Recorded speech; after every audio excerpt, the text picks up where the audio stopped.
สวัสดีครับสวัสดีแฟนๆหวยนะครับช่องหวยเด็ดตัดไปทุกท่านกันเลยนะครับเนาะก็นั่นแหละนะครับเนาะสำหรับในคลิปนี้ก็จะเป็นนะครับในที่ในเลขเหมือน1ซึ่งเข้ามาแล้วนะครับในที่6งวดติดนะครับ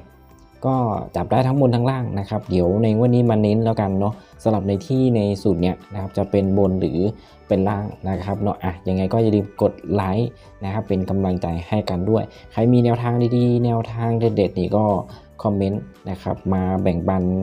ให้กันนะครับข้างล่างใต้คอมเมนต์ได้เลยนะครับแล้วก็เดี๋ยวในชุดสรุปนะครับเน้น70เม็ดเดียวนะครับเดี๋ยวในงวดนี้ได้ดูกันอีกแน่นอนนะครับเนาะมาดูในสูตรนี้กันก่อนนะครับซึ่งผมคิดว่าในเลขตัวนี้นะครับมันก็ไปคล้ายๆกันกับในหลายๆสูตรนะครับเนาะสูตรที่เป็นเลขเหมือนนั่นแหละนะครับเนาะเลขเหมือนหนึ่งก็คือนะครับใน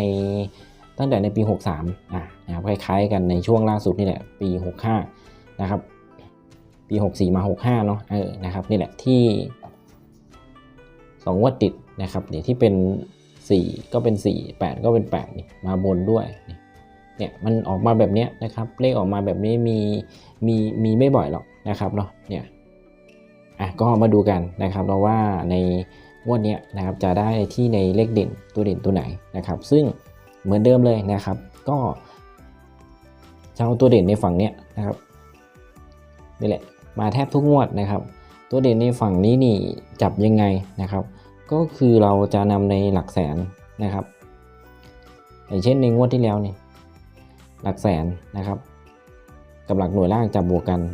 ก็ได้8 5บวกกับ3ได้8เพิ่มแต้มลดแต้มก็ได้ในตัวเด่นแล้วนะครับนั่นแหละนะในตัวเด่น3ตัวมา1ตัวลองมาดูตั้งแต่ในงวดนี้เลยนะครับที่เริ่มเข้ามานะครับนี่แหละก็เอาตัวเด่นในฝั่งนี้นะครับก็จะเป็น5บวกกับ0ได้5นะครับ5บวกกับ0ได้5เพิ่มแต้มไปเป็น6ลดแต้มมาเป็น4ก็จะได้ในที่ใน4 5 6นะครับก็ตั้งรอเลยนะครับ4 5 5ครับนั่นแหละก็จะได้นะครับประมาณนะครับ12ชุดนะครับเนาะ43เป็น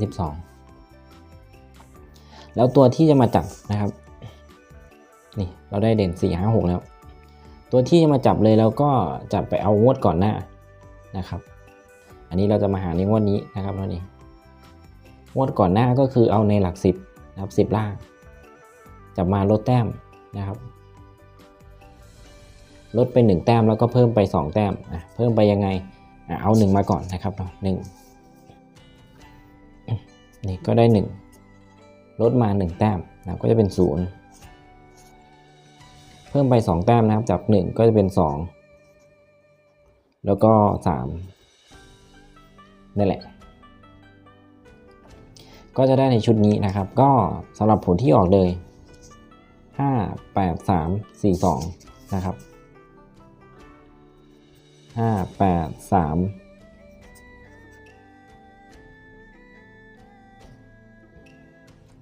ล่าง42นะครับนั่นแหละนะครับก็มาในที่ในตรงๆเลยนะครับ4224ก็เสียงอาจจะยังมาไม่เต็มร้อยนะครับเนาะเพิ่งหายโควิดนะครับเนาะเสียงอาจจะดูแหบๆแห้งๆนะครับก็ยังไงก็ต้องขอโทษขออภัยด้วยนะครับนั่นแหละนะครับในงวดแรกที่เข้ามานะครับต่อมาในงวดที่2จะมาหาในงวดที่ออก33283นะครับก็คือนั่นแหละจะมาเอาฝั่งนี้แหละ9บวกกับ9ได้8นี่ได้8เพิ่มแต้มไปลดแต้มก็จะได้นะครับในที่7 8 9 12ชุดเนาะไม่เยอะไม่น้อยกำลังพอดีนะครับถ้าเยอะก็หาตัวเด่นมาตัดนะครับได้ตัวเด่น7 8 9แล้วนะครับตัวที่มาจับเลยแล้วก็จะไปเอาในหลัก10ล่างนะครับ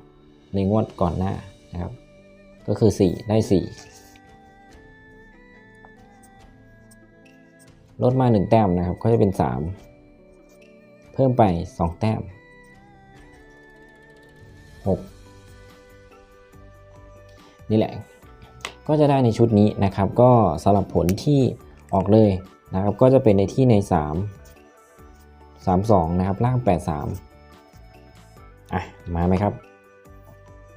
นี่ก็มาตรงๆนะครับนั่นแหละนะครับต่อมานะครับมา2งวดแล้วต่อมาเราจะมาหาในงวดที่ออก70375นะครับก็มาฝั่งนี้นะครับหลักแสนกับหน่วยล่างทับบวกกันนะครับก็จะได้ในที่2 3 4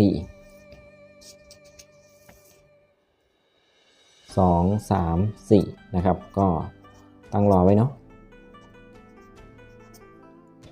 พูดไปก็จะไอไปนะครับเนาะต้องจิบยานะครับนะครับนั่นแหละนะครับตัวที่จะมาจับเลยนะครับก็เอางวดก่อนหน้านะครับในหลัก10ล่างเนี่ยเอา8ลดแต้มเพิ่มแต้มนะครับก็จะเป็น9เนาะแล้วก็0นี่แหละนะครับก็จะได้ในชุดนี้ผลที่ออกเลยนะครับ70375นะครับก็รู้สึกว่าจะมาในตัวกลับนะครับเนาะ30ออกมา03นะครับ3งวดติดแล้วนะครับเนาะงวดต่อไปนะครับหาในงวดที่ออก669เนาะแล้วก็50เนี่ยก็ฝั่งนี้1บวกกับ9ไว้เป็น0เนาะเพิ่มแต้มลดแต้มก็ได้901นะครับก็ขอให้มาเรื่อยๆแล้วกันนะครับเนาะสำหรับในที่ในสูตรนี้นะครับตัวที่จะมาจับเลยก็ไปเอางวดก่อนหน้านะครับหาในงวดนี้เนาะงวดก่อนหน้าก็จะเป็น7นี่ลดแต้มนะครับก็จะเป็น6 9 6 0 6 1 6เพิ่มแต้มไปเป็น8แล้วก็9นะครับนี่แหละ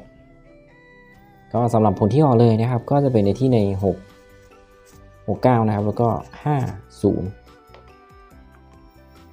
นั่นแหละนะครับเราก็มาในที่ในตัวกลับอีกแล้วนะครับเนาะงวดก่อนก็ตัวกลับวันนี้ก็ตัวกลับนะครับ4งวดแล้วนะครับต่อมานะครับงวดที่5นะครับหาในงวดออก106 15นะครับก็ต้องมาเอาฝั่งนี้0บวก0ได้0นะครับก็จะเป็น901เนาะเหมือนในงวดที่แล้วเลยนะครับงวดที่แล้วก็901เนาะก็ถ้าถูกใจคลิปนี้นะครับยังไงอย่าลืมกดไลค์เป็นกำลังใจให้กันด้วยนะครับตัวที่มาจับเลยก็ไปเอางวดก่อนหน้านะครับงวดก่อนหน้าก็จะเป็นในหลัก10นะครับเอาหลัก10ล่างเนาะก็เป็น5นะครับ5ตรงนี้ลดมา1แต้มนะครับก็จะได้4เพิ่มไปนะครับก็จะเป็น6แล้วก็7นี่ได้ในชุดนี้นะครับสำหรับผลที่ออกเลยนะครับก็จะเป็นในที่ใน106นะครับล่าง15โอเคนะครับก็มาตรงๆบนล่างเลยนะครับ06นะครับแล้วก็15นี่นะครับเรียงบนล่างเลยเนาะต่อมานะครับ5งวดติดแล้วนะครับต่อมาเป็นงวดที่6นะครับนั่นแหละเราจะหางวดที่ออก10670ก็ต้องมาเอาฝั่งนี้นะครับ5บวกกับ3แล้วก็ได้8 789นะครับ789เด่น3ตัวมา1ตัว12ชุดนะครับเนาะตัวที่จะมาจับกับ789นี่เราก็ไปเอางวดก่อนหน้านะครับในหลัก10ล่างก็จะเป็น1นะครับเนาะ1ลดแต้มเพิ่มแต้ม2แล้วก็3ได้ในชุดนี้นะครับสำหรับผลที่ออกเลยนะครับก็จะเป็นในที่ใน106ล่าง70นะครับนั่นแหละนะครับแล้วก็มาเป็นงวดที่6งวดติดแล้วนะครับงวดนี้มาตรงๆเลยนะครับ โอเคนะครับแล้วก็6งวดติดนะครับยังไงก็ขอให้ในงวดล่าสุดนะครับเป็นงวดที่7งวดติดเลยแล้วกันนะครับเหมือนเดิมนะครับเราก็มาเอาในฝั่งนี้ฝั่งของในปี63นะครับ3นะครับหลักแสนกับหลักหน่วยล่างจับบวกกันนะครับ3บวกกับ8ก็จะได้11นะครับก็จะได้11เนาะเพิ่มแต้มลดแต้มนะครับก็จะเป็น0 1 2นี่แหละนะครับก็ขอให้มาเป็นงวดที่7งวดติดแล้วกันนะครับ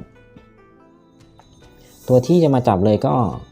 เอาในหลัก10ล่างนะครับในงวดก่อนหน้าเนาะก็คือ7นะครับจะเป็น7 07 17